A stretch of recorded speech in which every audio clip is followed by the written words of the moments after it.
तो एक बार फिर से आपका बहुत बहुत स्वागत है। लगातार हमारी बड़ी कवरेज आज चुनावी नतीजों के दिन जारी है, लेकिन इस वक्त की बड़ी खबर इस वक्त की यह है कि कांग्रेस नेता दिग्विजय सिंह ने ईवीएम पर सवाल उठा दिए हैं। बिहार चुनाव में एनडीए की बढ़त के बाद बोले हैं दिग्विजय सिंह, विकसित देशों में भी ईवीएम का इस्तेमाल नहीं। जाहिर सी बात, उनका इशारा अमेरिका की ओर था। लेकिन एक बार फिर से ईवीएम की कहानी बिहार चुनावों में भी दोहराई जा रही है। इससे पहले उदित राज ने ट्वीट किया था, उससे पहले पप्पू यादव ने भी कह दिया था, और अब देखिए एक बार फिर से अनुराग, बिहार चुनाव के जो रुझान जो अब नतीजों में परिवर्तित होते जा रहे हैं, जिसमें बीजेपी प्लस 133 पर और जो महागठबंधन है 101 सीटों पर आ गया है, उसमें भी एक बार फिर से ईवीएम की कहानी दोहराई जा रही है। क्या कुछ कहा दिग्विजय सिंह ने, वो सुनते हैं। आज क्या कारण है कोई भी विकसित देश ईवीएम मशीन क्यों नहीं यूज करता, मुझे बताइए। आज यूएस का राष्ट्रपति चुनाव इसी हफ्ते हुआ है। कांग्रेस पार्टी सुन लीजिए, वहाँ कुछ स्टेट्स में काउंटिंग अभी भी चालू है। जिसमें चिप लगी है वो टेम्पर प्रूफ नहीं है। मैं शुरू से इस बात को कहता रहा हूँ, और ये सेलेक्टिव रूप से ये लोग करते हैं। दरअसल में ये दिग्विजय सिंह सरीखे कांग्रेस के नेताओं की छटपटाहट है, जो भूल जाते हैं कि पंजाब, राजस्थान, मध्य प्रदेश, छत्तीसगढ़ और ऐसे न जाने कितने राज्यों में जीत हासिल की है उन्होंने इसी ईवीएम के जरिए पिछले कुछ दिनों में। चलिए सीधा रुख करते हैं हमारी सहयोगी सबीना का, जो बताएंगे आपको बिहार की कुछ महत्वपूर्ण सीटों से जुड़ी कुछ अहम जानकारी। सबीना, यहाँ पर करने जा रही हूँ जिन पर पूरी बिहार की सियासत टिकी हुई है, जिन पर कौन जीता है, कौन हारा है, पूरी डिटेल के साथ, सटीक जानकारी के साथ इस वक्त हम हाजिर हैं। शुरुआत यहाँ पर हम करने जा रहे हैं। आपका फैसला ये इसलिए है क्योंकि ये जनता का फैसला है। जनता ने किसे सिर आंखों पर रखा है, किसे सीधे तौर पर नकार दिया है। तस्वीर यहाँ पर देखिए, केवीटी का सबसे बड़ा जिक्र कर लेते हैं कि ऐसी सीट जो कि हर मायने में बेहद खास थी, जहां टक्कर यहाँ पर कांटे की बताई जा रही थी।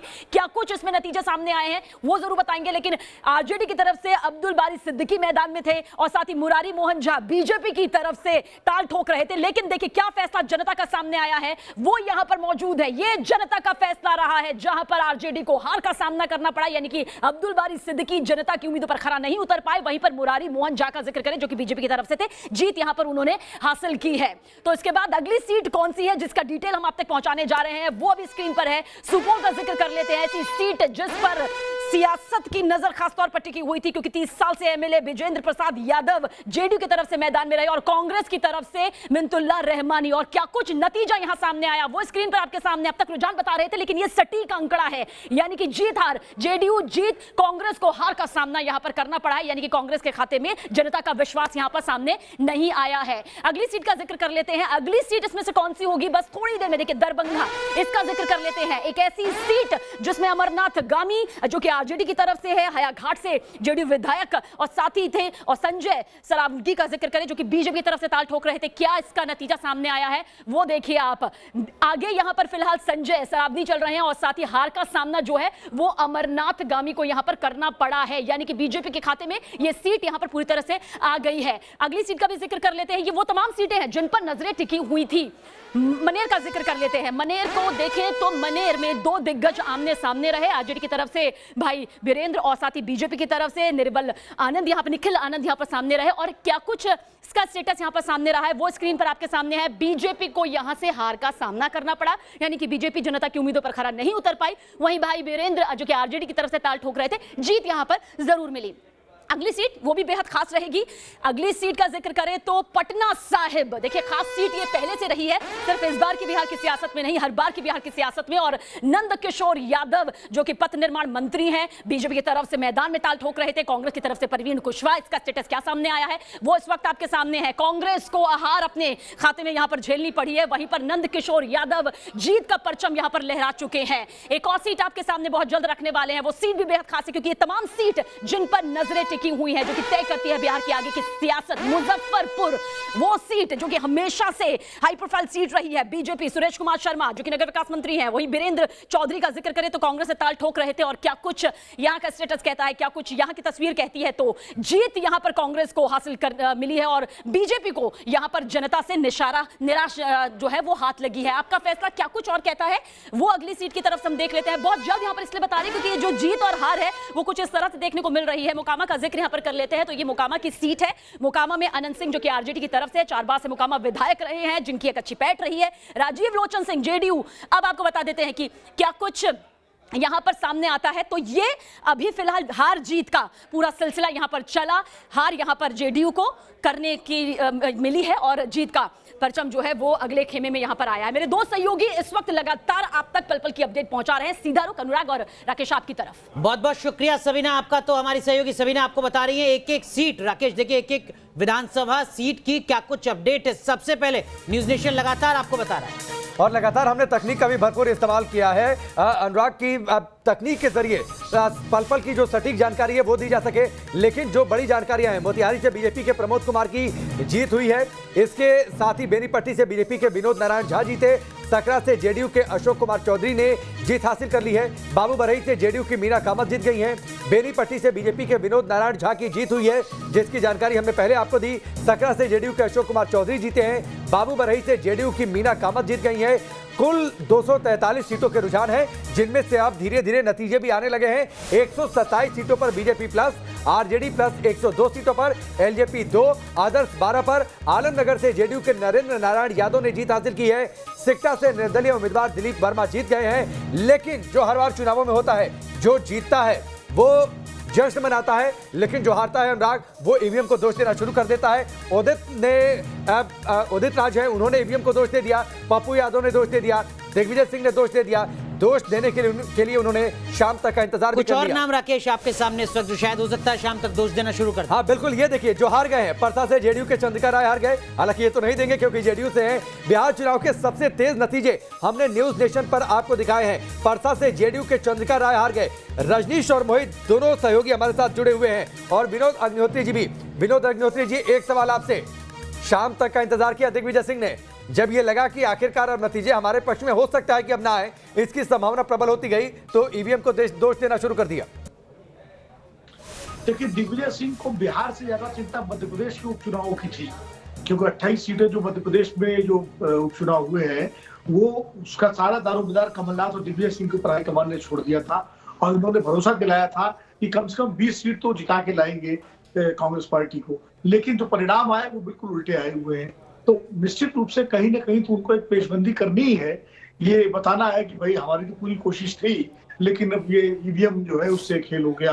तो ये कहना तो मतलब वही आपने कहा भी कि हारने वाले को एक बहाना चाहिए, एक आधार चाहिए, ताकि जिससे वो अपनी पार्टी को, अपने कार्यकर्ताओं को, अपने समर्थकों को आश्वस्त कर सके कि हम जो है हारे नहीं हराएंगे। लेकिन विनोद सर, क्या 2020 में जो आला कमान है वो भी दिग्विजय सिंह के इस तरीके की दलीलों से आश्वस्त हो जाएंगे कि वो कह दें कि देखिए साहब हम इस वजह से हार गए क्योंकि ईवीएम में गड़बड़ थी? पंजाब जीतने के बाद, राजस्थान जीतने के बाद, छत्तीसगढ़ जीतने के बाद और ऐसे कई राज्य जीतने के बाद। अनुराग देखिए, दिग्विजय सिंह ने एक बात और कही है, उसका भी रास्ता निकाल लिया है। जो आप कह रहे हैं ना, दिग्विजय सिंह ने क्या कहा कि सिलेक्टिव प्रयोग करते हैं ये लोग, यानी कहीं करते हैं कहीं नहीं करते।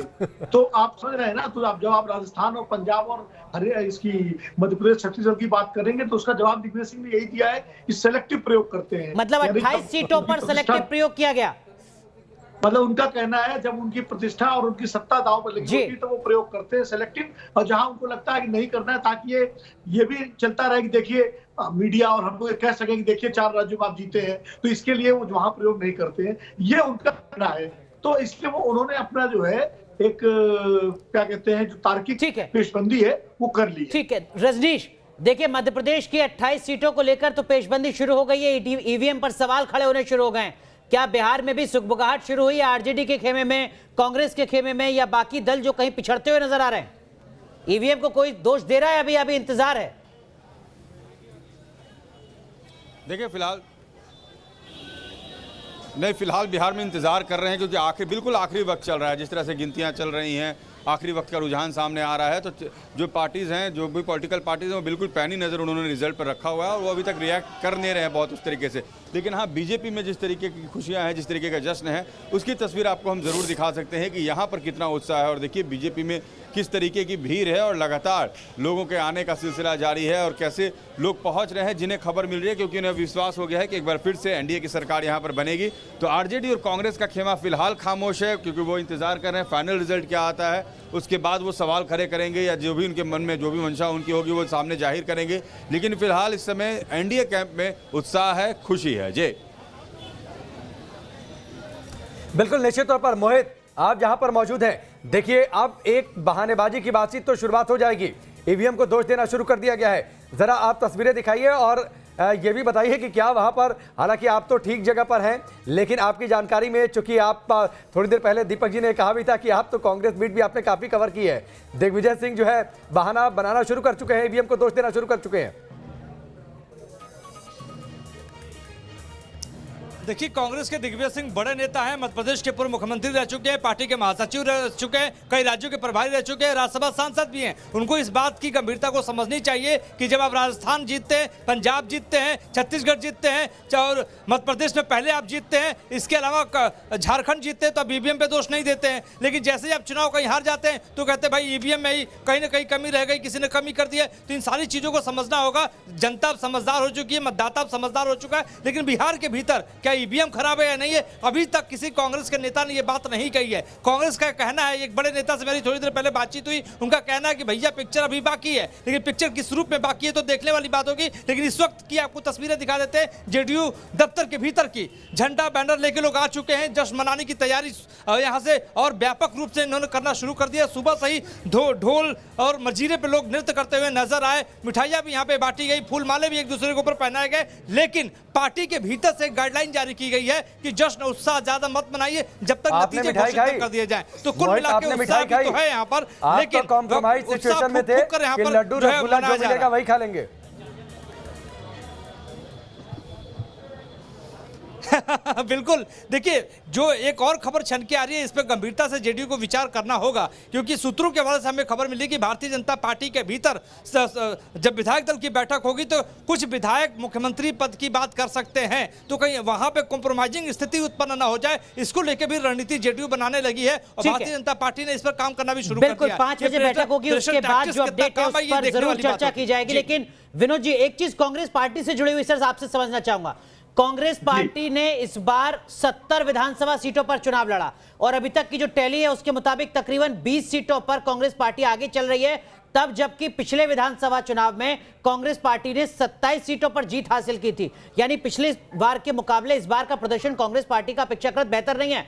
वहीं दूसरी तरफ अगर आप वाम दलों को देखते हैं, वाम दलों का वोट प्रतिशत बमुश्किल 1% से भी ज्यादा है लगभग हर पॉलिटिकल पार्टी का। लेकिन तीनों पॉलिटिकल पार्टी जो है, कम्युनिस्ट पार्टी, उनकी सीटें लगभग 18 के आसपास हैं। स्ट्राइक रेट लेफ्ट पार्टी का 60% से ज्यादा, कांग्रेस का 30% से भी कम। ये बड़ा अंतर क्यों सर, और कांग्रेस के लिए क्या कुछ सबक? देखिए, कांग्रेस का अपना वोट बैंक जो है बहुत नीचे जा चुका है। बिहार में मुश्किल से 4-5% अपना होगा, इससे ज्यादा नहीं होगा। अब मुझे एग्जैक्ट नहीं मालूम है, पहले लगभग 7 से 9% वोट मिलता रहा है लगभग पिछले 10 से 15 सालों में। हाँ 7 से 9% मिलता रहा है, उससे ज्यादा नहीं है। लेकिन वो भी कितना कमिटेड है इसको लेकर के जो है कई बार सवाल। लेकिन वाम दलों का जो अपना वोट है, अपना जो उनका काडर वोट है, वो कमिटेड वोट है। वो चाहे उनका उम्मीदवार जीते हारे, जमानत जब्त हो, लेकिन वो उसको वोट देते हैं क्योंकि वो एक वैचारिक वोट मिला हुआ है। अब उसमें अगर जेडीयू, आरजेडी और कांग्रेस का वोट भी पास हो जाता है, जो माई कॉम्बिनेशन होता है, तो निश्चित रूप से उनका स्ट्राइक रेट बेहतर सर। लेकिन ये तेजस्वी यादव के लिए तो एक झटका होगा, आपको लगता है क्या कि 70 सीटें अगर कांग्रेस पार्टी को ना देते तो बेहतर होगा? क्योंकि 70 में से यहां तो बढ़त सिर्फ 20 पर है, वहीं दूसरी तरफ लेफ्ट पार्टी को 29 सीटों पर टिकट दिया गया और वो 18 पर बढ़त बनाए हुए हैं। और मैं अनुराग आपकी बातों में ऐड कर दूं, ऐसा ही विनोद जी, ऐसा ही यूपी में भी हुआ था, अखिलेश ने नुकसान झेला था। नहीं, देखिए यूपी की परिस्थिति अलग है, यहाँ की परिस्थिति अलग है। यूपी में जो है वो अखिलेश के खिलाफ भी एक इनकम्बेंसी थी और कांग्रेस का तो कोई आधार ही नहीं है। ठीक है, लेकिन बिहार में तो तेजस्वी यादव को नुकसान हुआ, कांग्रेस को साथ लेकर चलना। वही मैं कह रहा हूँ कि नहीं, साथ लेकर चलना नुकसान नहीं हुआ, साथ लेकर चलने से तो फायदा हुआ, लेकिन सीटें शायद ज्यादा दे दी। उनको 50 सीटें देनी चाहिए थी कांग्रेस को। और वीआईपी पार्टी जो है, जो नाराज होकर चली गई, प्रेस कॉन्फ्रेंस से वो चले गए अजय साहनी साहब जो है, अगर उनको 10-15 सीटें दे देते तो वो एक वोट जुड़ता और उसका फायदा होता। वीआईपी भी बेहतर कर रही है सर स्ट्राइक रेट के लिहाज से। बिल्कुल आपने सही कहा, वीआईपी के 5 उम्मीदवार आगे चल रहे हैं।